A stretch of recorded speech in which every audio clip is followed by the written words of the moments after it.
Like I always say, thought is the only instrument they have. So what they do, they use thought, not knowing that thought is only used for specific thing, mechanical thing, useful thing, like to learn technology, maths, study and all those things, to remember your name, where you stay, your signature, bank signature and all those things. So this one are mechanical memory that you need.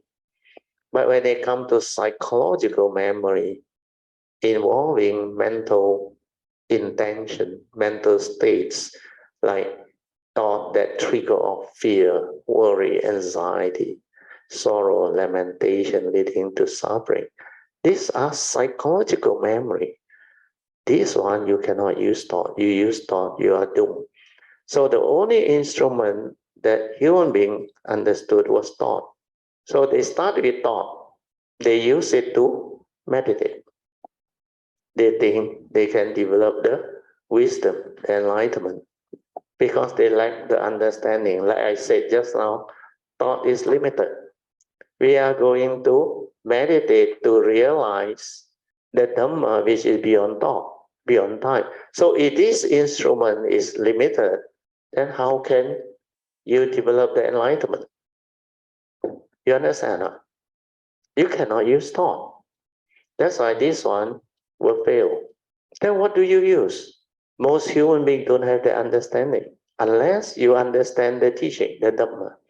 The Buddha always said heedfulness, although he didn't say silent mind. I use the word silent mind.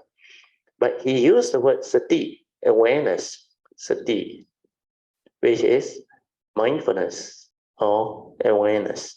So this mindfulness is actually awareness before the knowing. The knowing. What is knowing? When you perceive something, you know that.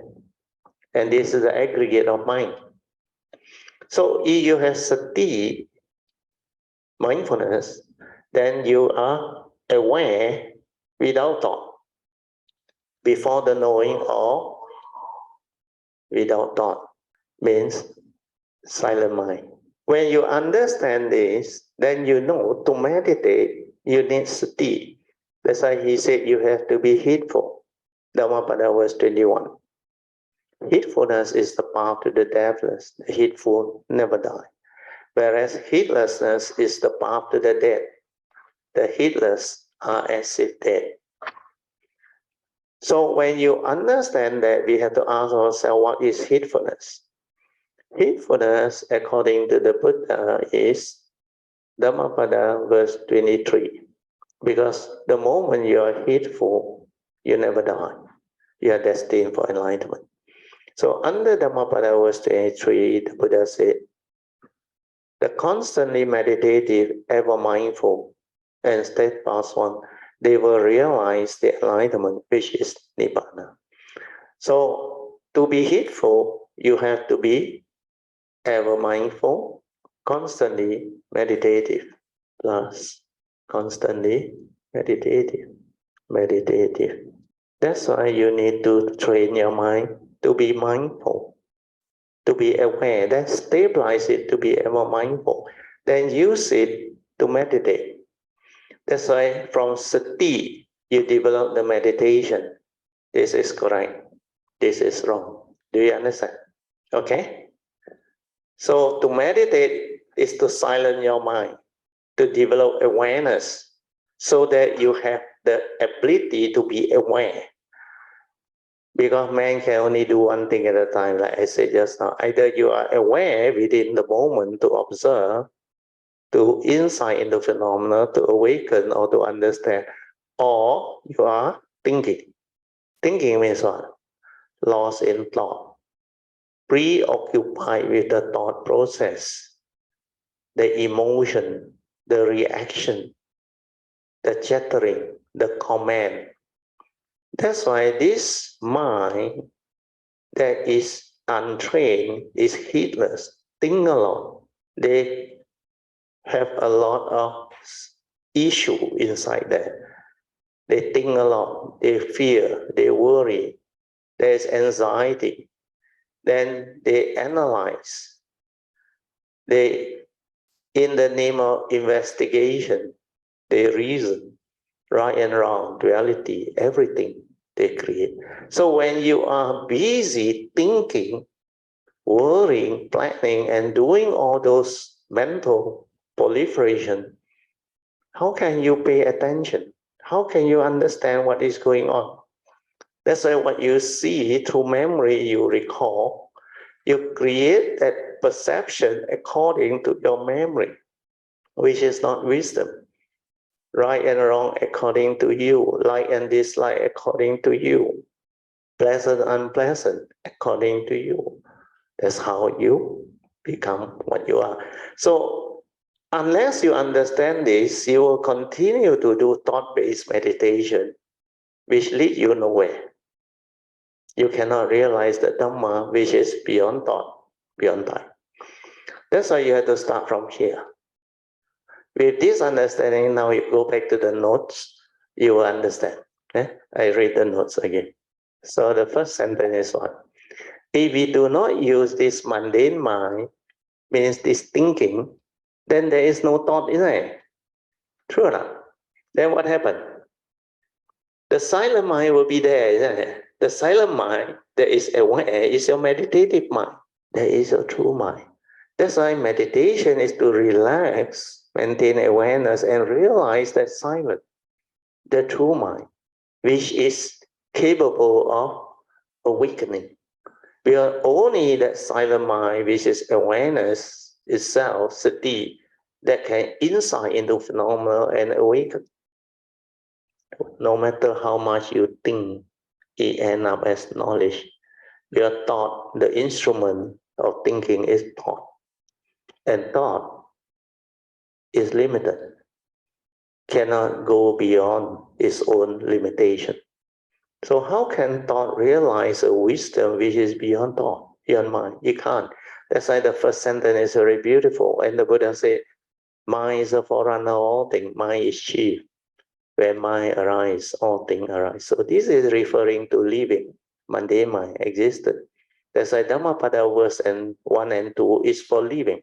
So Dhammapada verse 1, the Buddha said, if you know your mind is so important, then you choose not to train this mind to be heedful, then you continue to be heedless, do things according to your delusion, craving, and lack of understanding. Then what happens is it?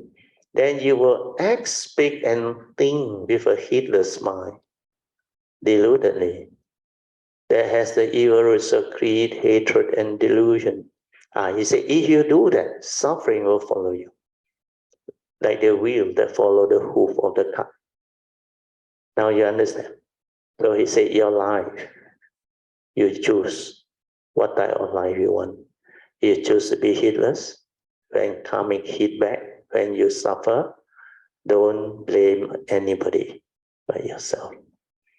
Then the complementary verse, the Buddha said, mind is the forerunner of all things. Mind is chief. When mind arises, all things arise, same. But if you know the importance of this, because mind is chief, when it arises, all things arise. Means everything you do using thought depend on this mind, mundane mind. So if you diligently, through heedfulness, train this mundane mind to be ever mindful, constantly meditative, to develop the heedfulness, then the Buddha said, you will act, speak, and think with a wholesome mind, free of the evil roots of greed, hatred, and delusion. Then happiness will follow you, like your shadow that never leaves you. So it's your choice. If you choose to be happy, you need to train your mind to be heedful. That is what meditation is all about. If you choose to be heedless, continue the way you are. Simply arise your thought, leading to all the delusion. Then the wrong thought, wrong speech, wrong action create negativity of karmic. That's how you fall. That's how suffering will follow you. So thought refers to living. Dhammapada verse 1 and 2 is the choice that living being has. When you understand this, you will intend on heedfulness. That's why the Buddha said the wise, Dhammapada verse 22, they will intend on heedfulness. And because they intend on heedfulness, they will rejoice in the rhyme of the Aryas. So this first three verses of the Apamadavada Vagas, or the heedfulness section of the Dhammapada, very clearly define his teaching. The instrument that you need to meditate, to transcend, to awaken, to become enlightened. Whereas Dhammapada verse 1 and 2 is for living life, to understand the basis of life, law of karma. If you are heedless, you create negativity of karma, it leads to suffering. If you are heedful, you can be sensitive, mindful. Then you can undertake the training rules to keep your precept, to abstain from all those negativity that lead to karmic downfall. That's how you develop the right thought, right speech, right action, and right livelihood, leading to the ability to arise the four right effort, to constantly purify your thought process, to develop the meditative awakening and understanding